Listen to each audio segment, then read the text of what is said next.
random question. Does anyone else, when they see the word vinegar, read it like Vinegar in their head? Like, no? Just me? Okay. Vinegar. Mr. Vinegar. Sounds so much cooler that way, I think. I am very tempted now to read the entire story as Mr. Vinegar. I shall name my firstborn son Vinegar. So it shall be.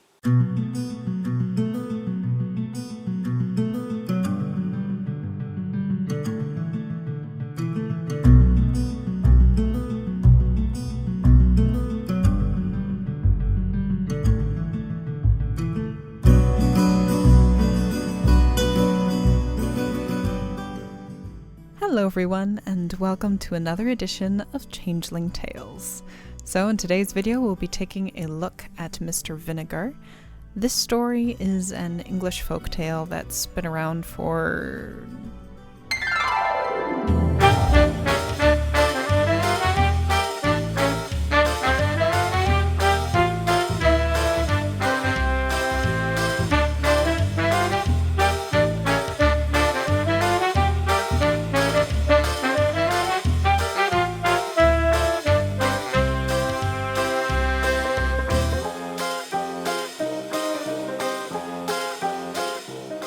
There is very, very little, if any, information on this story. It's very short and to the point. When I say to the point, I'm referring, of course, to the moral of the story. This is very much so one of those stories that's like, here, a lesson to be learned, a thing you should know.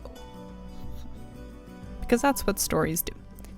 Ones like these, anyway. So a few things about the story before I get on to the reading.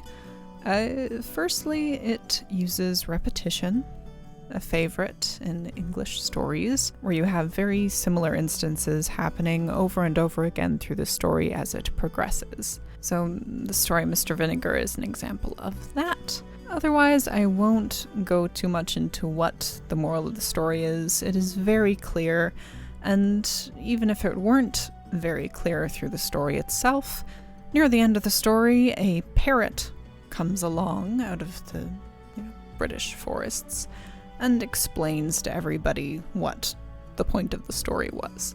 So, I guess I need not bother.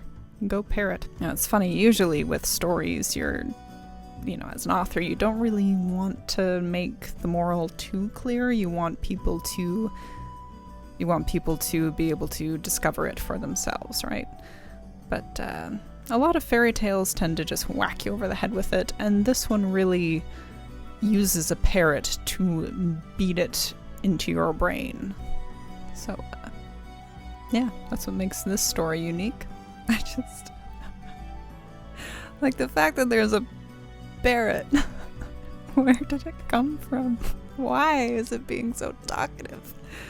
Anyway, you'll see it. You'll see it. Hear it. And I think that's really about it. So, yeah. On to the story.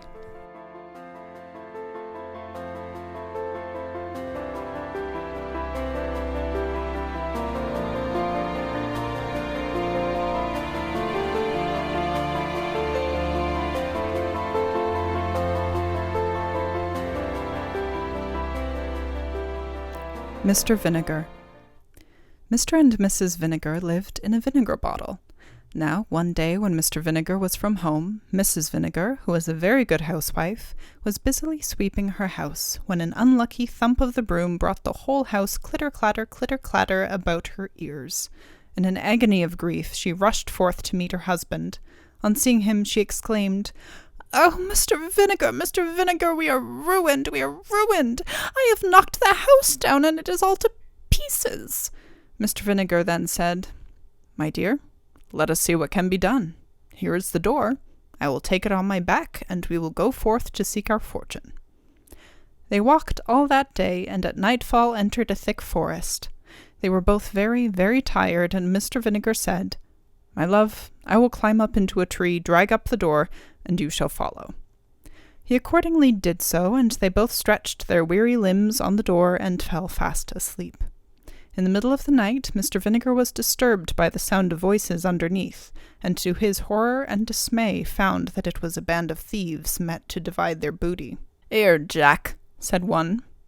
"Here's £5 for you. Here, Bill, here's £10 for you. Here, Bob, here's £3 for you."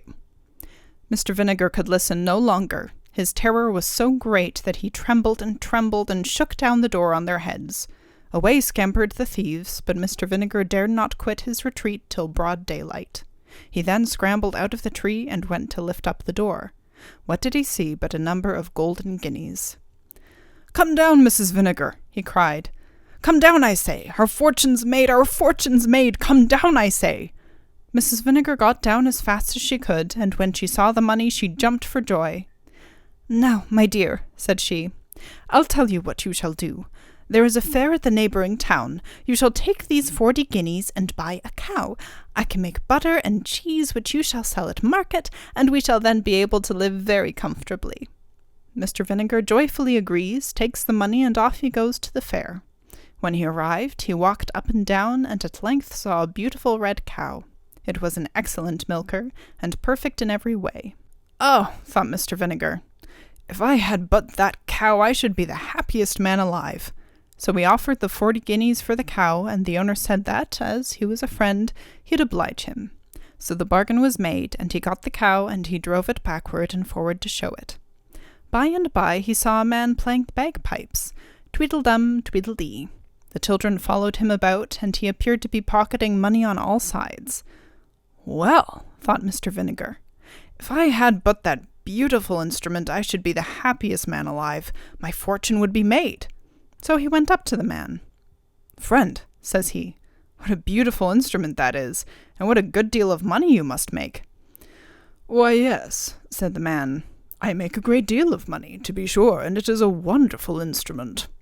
"Oh," cried Mr. Vinegar, "how I should like to possess it." "Well," said the man, "as you are a friend, I don't much mind parting with it. You shall have it for that red cow." "Done," said the delighted Mr. Vinegar. So the beautiful red cow was given for the bagpipes.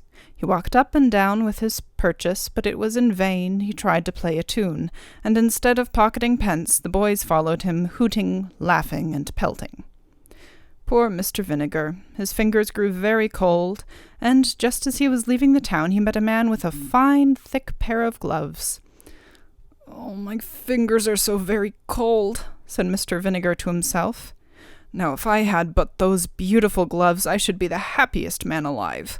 He went up to the man and said to him, "Friend, you seem to have a capital pair of gloves there." "Yes, truly," cried the man, "and my hands are as warm as possible this cold November day." "Well," said Mr. Vinegar, "I should like to have them." "What will you give?" said the man. "As you are a friend, I don't much mind letting you have them for those bagpipes." "Done," cried Mr. Vinegar. He put on the gloves and felt perfectly happy as he trudged homeward. At last he grew very tired when he saw a man coming toward him with a good stout stick in his hand. "Oh," said Mr. Vinegar, "that I had but that stick, I should then be the happiest man alive." He said to the man, "Friend, what a rare, good stick you have got."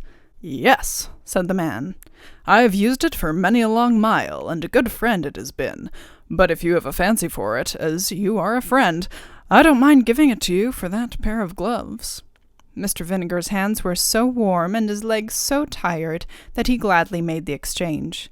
As he drew near to the wood where he had left his wife, he heard a parrot on a tree calling out his name. "Mr. Vinegar, you foolish man, you blockhead, you simpleton! You went to the fair and laid out all your money in buying a cow. Now, not content with that, you changed it for bagpipes, on which you could not play, and which were not worth 1/10 of the money. You fool, you! You had no sooner got the bagpipes than you changed them for the gloves, which were not worth 1/4 of the money. And when you had got the gloves, you changed them for a poor miserable stick. And now for your 40 guineas, cow, bagpipes, and gloves, you have nothing to show but that poor miserable stick, which you might have cut in any hedge. On this the bird laughed and laughed, and Mr. Vinegar, falling into a violent rage, threw the stick at its head. The stick lodged in the tree, and he returned to his wife without money, cow, bagpipes, gloves, or stick, and she instantly gave him such a sound cudgelling that she almost broke every bone in his skin.